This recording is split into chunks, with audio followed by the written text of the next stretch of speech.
रुको रुको रुको, अब वही हो ना जो अभी किसी इंस्टाग्राम के इन्फ्लुएंसर के चक्कर में पड़े हो और सोच रहे हो घर खरीदे कि रेंट ले।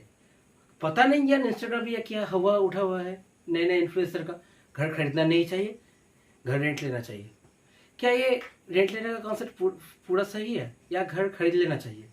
चलिए आज इस क्वेश्चन का आंसर ढूंढे आपकी इस चैनल फाइनेंस दैट मैटर्स में। I am your financial guide Anirban साहब। Let's begin. देखिए, घर सिर्फ एक एसेट क्लास का एसेट नहीं है, ये आपका एक इमोशनल सिक्योरिटी भी है। तो ये एक बहुत लाइफ का इंपॉर्टेंट डिसीजन हो जाता है कि आप घर खरीदें या रेंट लें। फर्स्ट ऑफ ऑल एक नंबर से चलते हैं। एक घर लगभग अगर 1 करोड़ का पड़े, उस घर का ही रेंट आपको पड़ेगा 25,000 पर मंथ, यानी 3 लाख पर ईयर का। तो आप सोच रहे हैं 1 करोड़ का घर 25,000 महीना, कौन सा ज्यादा है कौन सा कम? ठीक से देखते हैं। अब 1 करोड़ के घर के लीजिए, इस घर के पेमेंट में 2 पार्ट होगा। एक 25 लाख का डाउन पेमेंट जो आपके पॉकेट से जाएगा, और एक 70 to 75 लाख का होम लोन जो आपको बैंक प्रोवाइड करेगा। और ये बैंक आपको जो लोन प्रोवाइड करेगा वो 8 to 9% इंटरेस्ट रेट में है। सो आपको 20 साल तक इसका EMI भरना पड़ेगा, वो भी 70,000 पर मंथ, जो बहुत ज्यादा है 25,000 के कॉम्पेरिजन में। रुको रुको रुको, नंबर से घबरा गए? अभी नहीं। 25,000 आप रेंट दोगे सही है, और 70,000 लगभग आपका EMI भी कटेगा। इस चक्कर में इन्फ्लुएंसर आधी नॉलेज लेके आपको बोलेंगे जो 25,000 रेंट में ही ले लो और 45,000 का म्यूचुअल फंड या SIP कर लो, जिसका लगभग 20 साल बाद आपको 6 करोड़ रुपया मिलेगा। देख रहे हो, तब आप इजीली सोचोगे 6 करोड़ और 1 करोड़ का घर तभी ले लेंगे, 20 साल तक रह लेते रेंट में। मगर ऐसा नहीं है दोस्तों, पूरी कहानी वो नहीं बताते। ये भी नहीं बताते कि घर एक ऐसा एसेट क्लास है जिसका price per year, literally per year 10 to 12% increase होता है उसका प्राइस। मतलब आप 20 साल बाद जब वो 1 करोड़ का घर देखेगा, वो लगभग 7 करोड़ का होगा। मतलब फिर से आपको 1 करोड़ रुपए इंस्टेंटली आपके पॉकेट से देना पड़ेगा। इन्फ्लुएंसर आधी नॉलेज से बोलते हैं घर रेंट ले लो। रुको, तो क्या सबको एक घर खरीदना चाहिए? घर खरीदने के कुछ बेनिफिट्स बताता हूँ दोस्तों। आप बैंक से लोन लेते हो 8 से 9% में होम लोन। इसके ऊपर आपका टैक्स रिडम्पशन लगेगा, मल्टीपल सब्सिडीज लगेगी। प्रैक्टिकली वो लोन आपको सिर्फ और सिर्फ पड़ता है 6% का। 6% का नहीं दोस्तों, 0% का। कैसे, मैं बताता हूँ। देखो, आप सुन रहे होंगे महंगाई बढ़ रही है, महंगाई बढ़ रही है।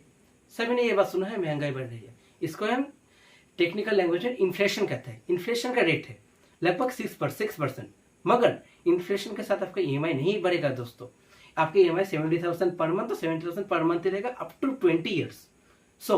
प्रैक्टिकली अगर 6% ऑफ इन्फ्लेशन और 6% ऑफ इंटरेस्ट रेट को मिला दिया जाए, आप देखोगे लगभग ये कट आउट होकर 0% आ रहा है इंटरेस्ट रेट।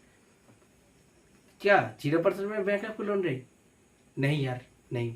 आपको इसमें भी 2 से 3% का मुनाफा होगा। कैसे, मैं आगे बताता हूँ। देखो, अगर आप रेंट लो 25,000 पर मंथ का आप रेंट ले रहे हो, वो लगभग आज से 8 साल बाद या 10 साल बाद वो रहेगा आपका लगभग 50,000 पर मंथ, जो 20 साल बाद होगा 1 लाख पर मंथ, जो किस्त देने के लिए बहुत बड़ी किस्त है। आप वाइजली डिसीजन लो। 70,000 पर मंथ अभी से दोगे, या तब जाके बुढ़ापे पे जब आपके पास कोई एक्टिव इनकम सोर्स नहीं रहेगा, शायद आप अपने पेंशन में डिपेंडेंट हो, उस टाइम पे लेके आप ये 1 लाख पर मंथ का ये बोझा अपने सर पे लेना चाहोगे।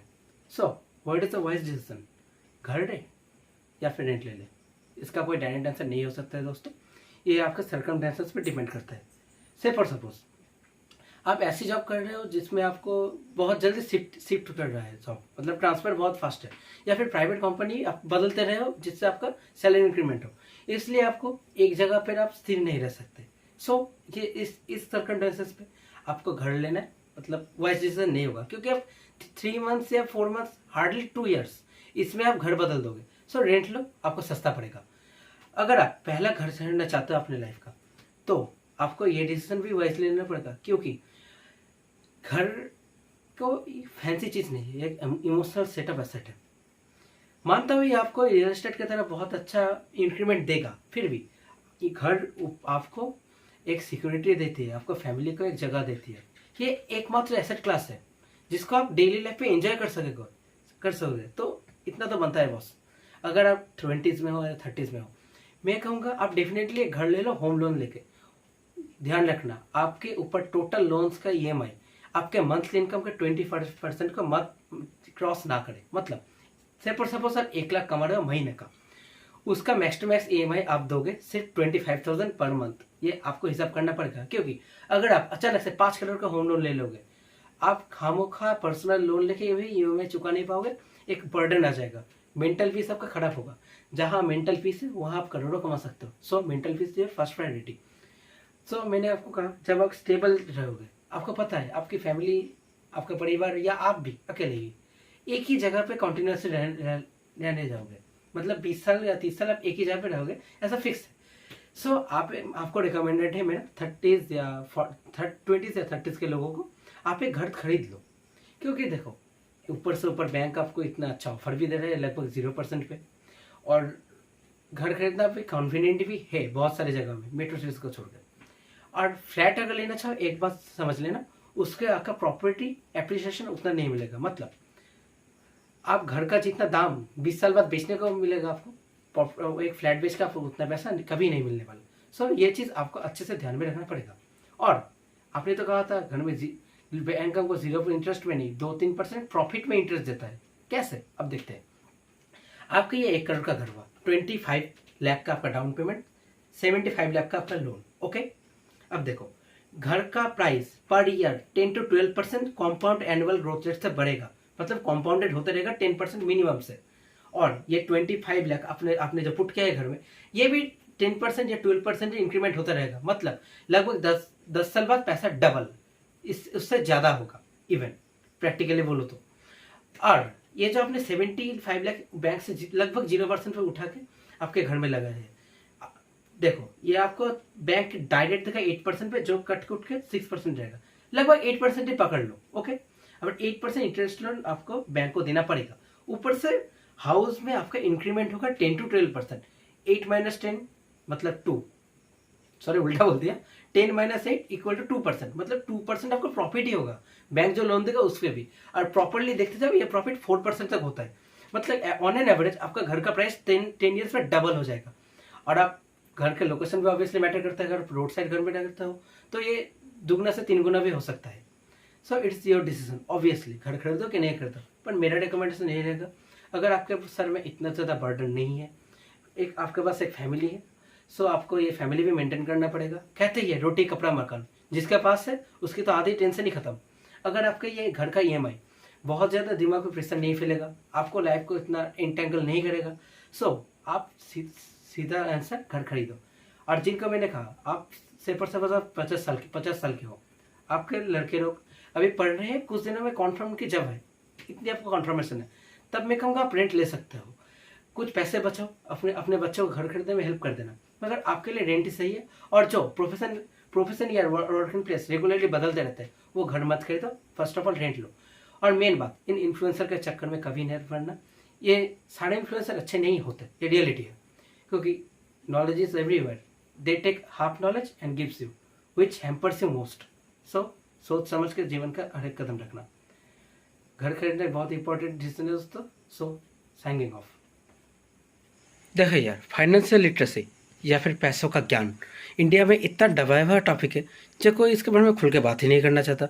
घर वालों से बोलो, ये तो साला पैसा वैसा कर रहा है, ये कैसे बड़ा कुछ करेगा, पैसे कोई मेन मोटिव मत बना। मगर यार ये भी देखो, पैसा ही वो चीज़ है जो आपको जिंदा रखेगी।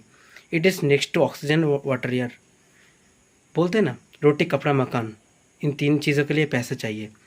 तो मेरे को यही है, इस इंडियन एजुकेशन सिस्टम का जो गैप है वो तो मैं पूरा नहीं भर सकता। मतलब फाइनेंशियल लिटरेसी का गैप। इंडियन एजुकेशन सिस्टम आपको नहीं सिखाएगी कैसे पैसे को मैनेज करना है, कैसे बड़े होकर पर्सनल फाइनेंस को मैनेज करना है। इसके लिए मेरा मोटो है आपको इस मिशन में गाइड करना। I am Anirban Shah, your financial guide for this journey. मैं चाहता हूँ आप सभी आपके फाइनेंशियल मतलब पर्सनल फाइनेंस के केस में थोड़ा सेंसिटिव हो, आप अवेयर रहो। दुनिया में क्या चल रहा है ये आपको जानना पड़ेगा, आपको पर्सनल फाइनेंस के वर्ल्ड में सक्सेसफुल होने के लिए। क्योंकि अगर आपका पर्सनल फाइनेंस अच्छा रहेगा, आप इमोशनली भी स्ट्रांग रहोगे, मेंटल प्रेशर भी नहीं या बर्डन भी नहीं गिरेगा, आप काम भी अच्छा कर पाओगे। So make your personal finance strong. Best of luck guys. अगर आपको इस चैनल की इन्फॉर्मेशन वैल्यूबल लगे प्लीज़ सब्सक्राइब कीजिए, ज़्यादा से ज़्यादा शेयर कीजिए, क्योंकि अगर आप हमारे इस फैमिली का ग्रो करने हेल्प करेंगे तो मैं भी मोटिवेटेड रहूँगा आपको गाइड करने में। Thank you.